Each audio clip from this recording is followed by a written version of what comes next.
Plastic కాలుష్యం నేడు ప్రపంచవ్యాప్తంగా తీవ్రమైన సమస్యగా మారింది. గ్రామాలు సైతం దీని బారిన పడుతున్నాయి. గ్రామాల్లో జరిగే సామూహిక భోజనాల్లో ప్లాస్టిక్ ప్లేట్లు, గ్లాసులు, కప్పులు, కవర్లు ఒక్కసారి వాడి పారేయడం వల్ల పర్యావరణానికి, ప్రజల ఆరోగ్యానికి తీవ్ర నష్టం వాటిల్లుతోంది. ఈ సమస్యకు పరిష్కారం చూపేందుకు 2022 సిద్దిపేట జిల్లాలో మొదలైన ఈ స్టీల్ బ్యాంకు ఆవిష్కరణకు కొనసాగింపుగా రాష్ట్ర రవాణా మరియు బీసీ సంక్షేమ శాఖ మాత్యులు శ్రీ పొన్నం ప్రభాకర్ గారు పర్యావరణాన్ని కాపాడేందుకు బాధ్యతాయుతంగా నియోజకవర్గంలో అన్ని గ్రామ పంచాయతీలకు స్టీల్ బ్యాంకులను ఏర్పాటు చేయడం. ఈ బృహత్తర కార్యక్రమానికి శ్రీ పొన్నం సత్తయ్య గౌడ్ చారిటబుల్ ట్రస్ట్ ద్వారా హుస్నాబాద్ నియోజకవర్గంలో ఉన్న అన్ని గ్రామ పంచాయతీల్లో ఉండే 276 గ్రామ సమైక్య మహిళా సంఘాలకు స్టీల్ బ్యాంకులు ఏర్పాటు చేయడం జరిగింది. హుస్నాబాద్ నియోజకవర్గం రాష్ట్రంలో ఒక రోల్ మోడల్ గా ఉండాలనే ఆలోచనతో ప్లాస్టిక్ మనకు తెలియకుండానే ఉదయం పాల ప్యాకెట్ నుంచి స్టార్ట్ అయితే ప్రతిరోజు ప్లాస్టిక్ వాడడం వల్ల వందల వేల మంది క్యాన్సర్, ఇతరత్ర వ్యాధులకు గురవుతా ఉన్నారు. అందుకే మా తండ్రి పొన్నం సత్తయ్య గౌడ్ గారి జ్ఞాపకార్థం చారిటబుల్ ట్రస్ట్ ద్వారా ఈరోజు మన రాష్ట్ర గవర్నర్ గారి చేతుల మీదుగా హుస్నాబాద్ నియోజకవర్గం 270 మహిళా సంఘాలకు స్టీల్ బ్యాంకును ఇవ్వడం జరుగుతూ ఉంది.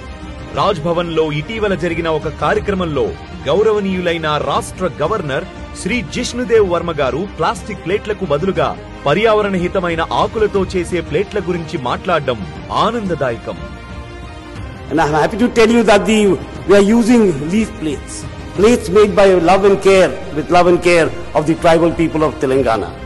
Because I always believe that one should think globally and act locally. Siddipet జిల్లాలో ఇప్పటికే 499 జీపీలలో చిన్న స్థాయిలో, 9 జీపీలలో పెద్ద స్థాయిలో అమలవుతున్న ఈ స్టీల్ బ్యాంకులు పెద్ద ఎత్తున ప్రజలకు చేరువవుతున్నాయి. ఈ స్టీల్ బ్యాంక్ ప్లాస్టిక్ కు ప్రత్యామ్నాయంగా 13 రకాల స్టీల్ పాత్రలు ఒకే చోట అందుబాటులో ఉంటాయి. వాటిని తక్కువ ధరకు అద్దెకు ఇవ్వడంతో ప్లాస్టిక్ వాడకాన్ని పూర్తిగా తగ్గించడం జరుగుతుంది. ఒక్కసారి ఈ 276 స్టీల్ బ్యాంకులు ఉపయోగించితే సుమారుగా 550 కేజీల ప్లాస్టిక్ వినియోగాన్ని నిరోధించవచ్చు. వీటి నిర్వహణ బాధ్యతలను గ్రామ సమైక్య సంఘాలకు ఇవ్వడంతో మహిళా సాధికారతకు కూడా దోహదపడుతుంది. ఈ కార్యక్రమం యొక్క ముఖ్య ఉద్దేశం ప్రతి మహిళ రోజువారీ జీవితంలో ప్లాస్టిక్ ను పూర్తిగా నిషేధించి పర్యావరణ హితమైన ప్రత్యామ్నాయాలను ఎంచుకునేలా ప్రోత్సహించడంతో కార్యక్రమం విజయవంతం చేయడం. దీనిలో భాగంగానే ఉగాది రోజున హుస్నాబాద్ నియోజకవర్గంలో ఉన్న హోటల్ యజమానులందరికీ ప్లాస్టిక్ టీ గ్లాసులు, ప్లేట్లు వాడొద్దని అవగాహన కల్పించి నియోజకవర్గంలో ఉన్న 340 హోటల్స్ కు, టీ స్టాల్స్ కు ఒక్కటికి 100 చొప్పున 34,000 స్టీల్ గ్లాసులు ఉచితంగా ఇవ్వడం జరిగింది.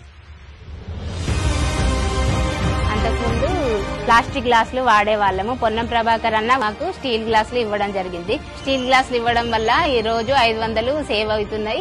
ప్రజల ఆరోగ్యం కూడా మెరుగుపడుతుంది. పొన్నం ప్రభాకర్ అన్న మాకు సాయం చేసినందుకు ధన్యవాదాలు. స్వచ్ఛ భారత్ మిషన్ 2.0లో భాగంగా జాతీయ స్థాయిలో మన స్టీల్ బ్యాంకుకు మంచి గుర్తింపు కూడా వచ్చింది.